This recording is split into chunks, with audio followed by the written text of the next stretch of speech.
I'll share a little bit of the work that we do in the lab, basically sending brain tissues or brain organoids to space.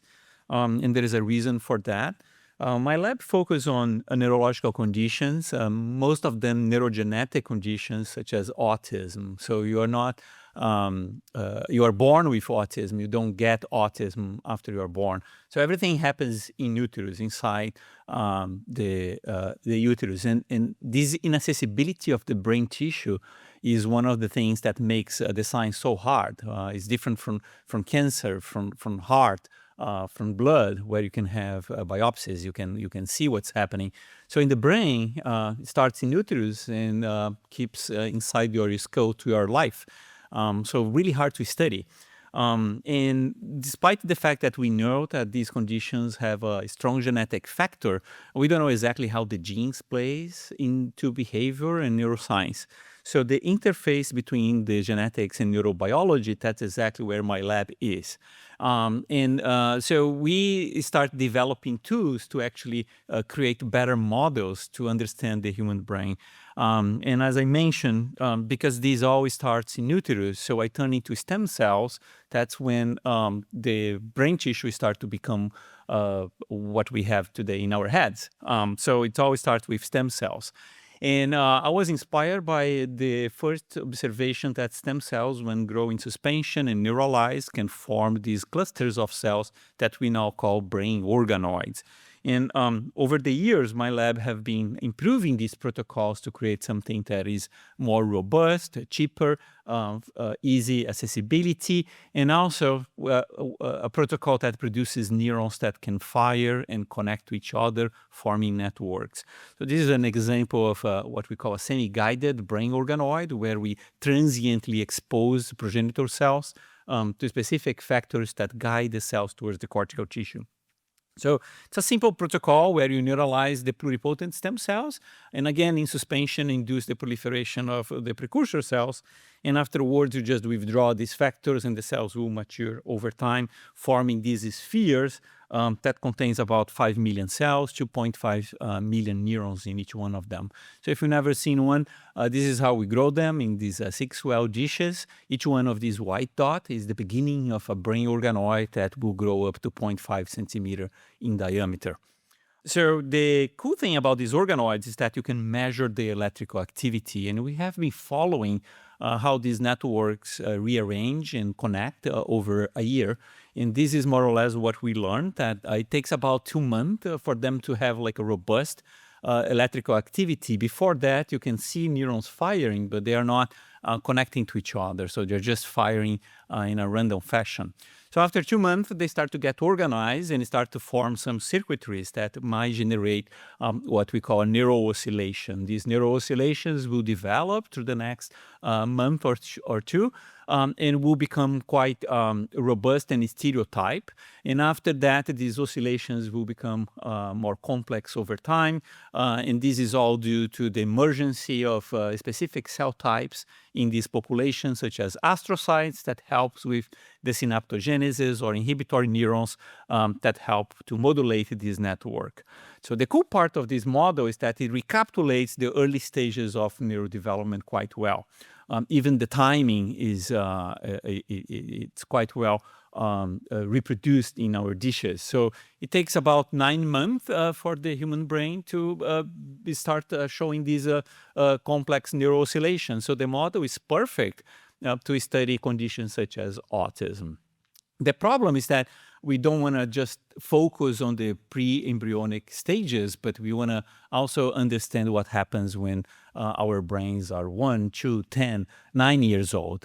So we start getting into the age factor of the model, which is not currently possible.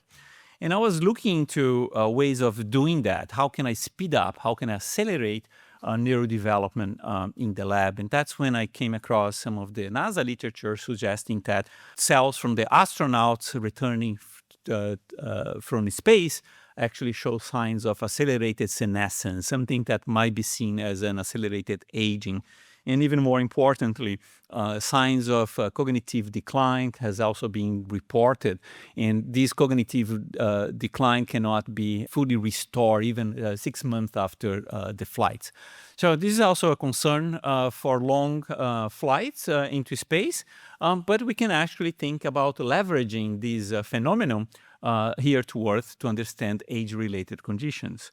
So starting into 2019, we actually have like several missions to the International Space Station by sending brain organoids in an autonomous platform together with Space Tango, our implementational partners. So these organoids have specific payloads that changes the media, keep them alive in a similar way as we would do it here. Because these platforms are quite autonomous, the astronaut doesn't need to do too much. Basically plug these boxes inside the cabinets in there, and then we'll have immediately access to the experiments inside. So what did we learn with these experiments? So most of the experiments are kept at the International Space Station for about 30 days. And upon the return, what we learned was that some of the cells show signs of accelerated aging or extreme maturation, and this is seen in the transcriptomics. So this is just comparing space and ground controls. Several molecular pathways related to senescence is also highlighted. And on the proteomic side, this was done by Aline and Paulo at the iScore, where they compared the overall proteomic changes that happens after these 30 days in space, reaching like a specific age of about 10 to 12 years on average. So 30 days in space, when the cells return, they'll have a proteomic profiling of a neuron or a brain cell that is equivalent of a 10, 12-year-old person. Moreover, on the proteomics, we can also take advantage of single-cell proteomics to understand different cell populations and what happens inside each one of these cells. It's a complicated slides, and I believe Aline might detail this more. But again, I mean, we see several molecular pathways that are related to age-related conditions, increasing some pathways that are quite interesting. For example, the de-repression of retroelements. These are endogenous retrovirus inside the genome.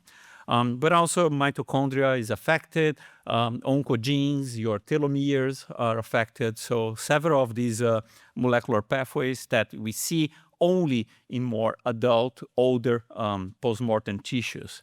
Even more importantly, once these cells return or these brain organoids return to Earth, we can actually measure their electrical activity by placing them on top of multi-electrode array. And what we are learning is that over time, different from the ground control, there is indications that the networks start to get fragmented. So instead of getting more connected as you would expect, if a linear development here on Earth, we see fragmentation of this network, something that will be related to a dementia or an Alzheimer's network. All right, so is there any useful of all this information? So in one of those missions, we start sending patient-derived brain organoids to space, and we start with Rett syndrome. It's a neurological condition that I have been studying for a while. It's quite severe. The kids develop quite normal for the first 18 months. You even didn't notice that there is a problem there, but after that, there is a decline. And the kids start losing their motor abilities, their verbal capabilities, basically all their skills, and end up in a wheelchair for the rest of their life. What happens in these 18 months that the system, their brains crash? We don't have good models for that. I told you that the brain organoid model just recapitulated the pre-embryonic phase, and the mouse models doesn't survive that long. So we really don't know what happens to the brain when it reaches that stage. So by sending Rett syndrome brain organoids, we learned something new. We learned that brain cells, specifically glia cells or astrocytes from the organoids, accumulate this endogenous retrovirus that I mentioned to you that has been related to aging. And the accumulation of these retrovirus lead to an increase in inflammation. So Rett syndrome was never proposed to be an inflammatory condition, so it's only in this model that we could actually see elevation of certain cytokines such as IL-6. So if the accumulation of endogenous retrovirus is related to aging, there's tons of evidence in the literature indicating that these specifically line elements could actually accumulate in the cytoplasm and trigger some of these pro-inflammatory pathways. So if we were able to target that using reverse transcriptase inhibitors, for example, antiretroviral drugs, perhaps we could eliminate the inflammation and help with the brains with Rett syndrome. It sounds weird, treating a neurological condition with an antiretroviral, HIV drugs that are already FDA-approved, cheap drugs, right? I mean, would that be possible? So then we turn back into our preclinical models here on Earth, both mouse and human models. And I'll show you just one example of the mouse models here, where we treat the animals just before they die with reverse transcriptase inhibitors, and the animals increase the survival and start to reacquiring their motor skills again. So this was, to the best of our knowledge, something that was never seen before for this specific model for Rett syndrome. And not only the behavior, but we actually see changes in the morphology of the neurons. They recapitulate the spine density. Even the size of the neurons could be restored. So that was enough for the FDA to approve the clinical trial for Rett syndrome, and we start treating these patients.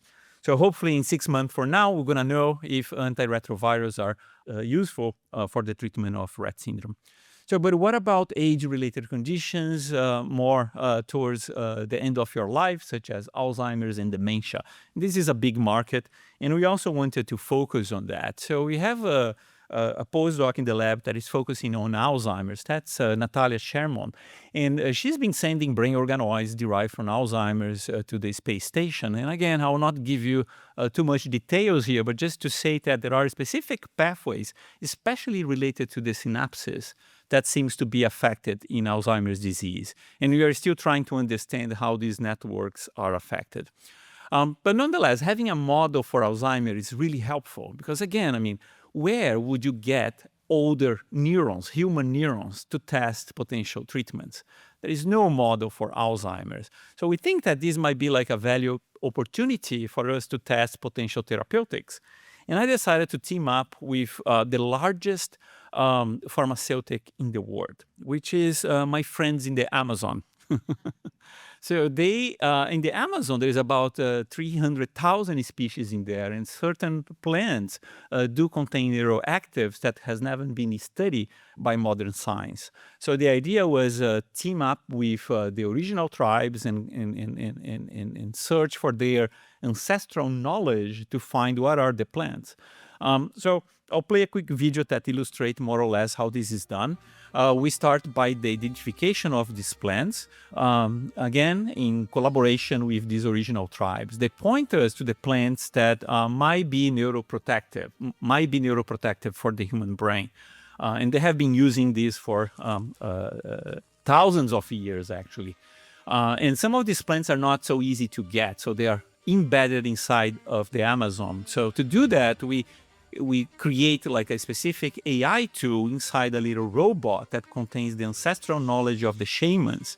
And it's a visual system. So these little robots, you're going to see in a moment, can actually fly through the forest and identify the specific plants that we can send like someone to collect. So someone from the tribes will go there, collect the plants, replant more, and bring it back to the lab.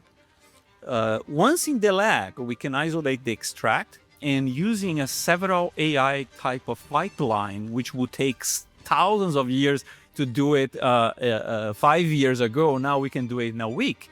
We can actually point to specific molecules that can bind to specific neuronal receptors. So we are scoring these molecules. This would be like the first candidate to travel to space to actually be tested directly into brain organoids over there. So once we bring the cells back, the ones that has been exposed to certain of these molecules. So if they show reversal of the phenotypes, those are going to be strong candidates for potential therapeutics for Alzheimer's, dementia, and other neurodegenerative disorders. We're also working in better ways to visualize the activity of those neurons, working with fluorescent markers as well as electrophysiology that can be done actually in space. So we have real-time capabilities through the ascending, the time in space, and also descending. So that would be a game changer for us, because right now we put the organoids in a box, goes to the space, comes back. We don't know what happens in between. We just know before and after. But this time would allow us to actually follow the entire trajectory of these organoids. All right.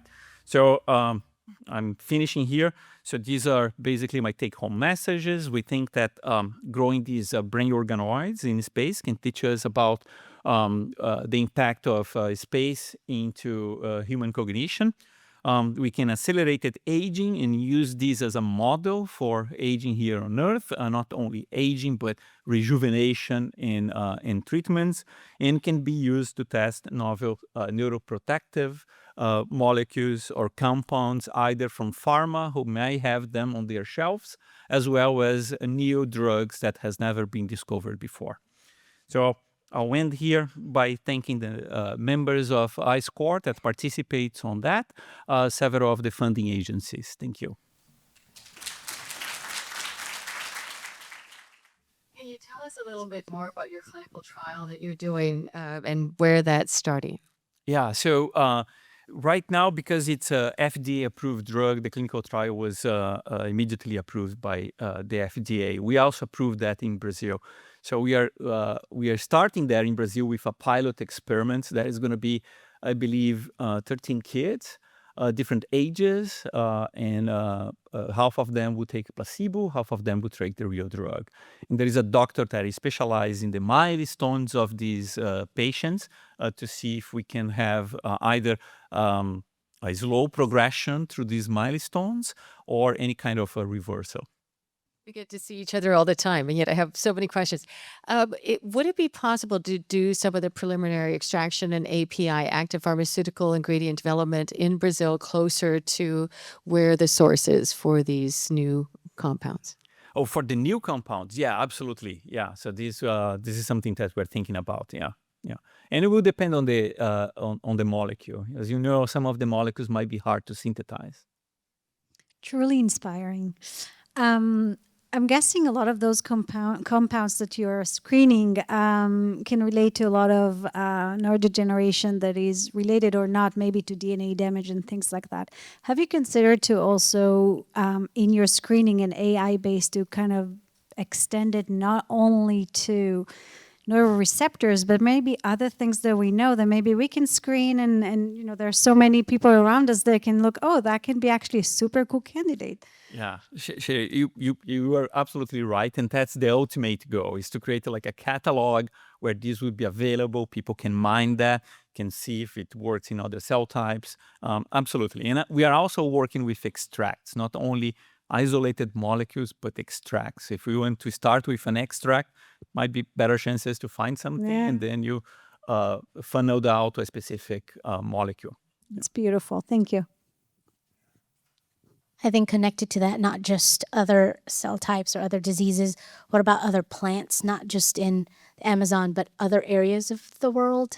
Yeah. So once I start talking about that, other groups start to reaching out to reproduce similar things with different ecosystems. For example, the Saudis have the coral reefs that are bleaching, and before it bleaches, they start collecting bacteria from them and create like a chemical library from the coral reefs. So that's another thing that is going to get extinct. People will not be able to reproduce that, but finally, I mean, they save at least a part of that and could be used to screen as well. Also, I start working with Bill Fenical, who was, he's retired now, but he was from his scripts of oceanography here, where he isolated bacteria from deep sea, also contains lots of molecules that has never been studied before.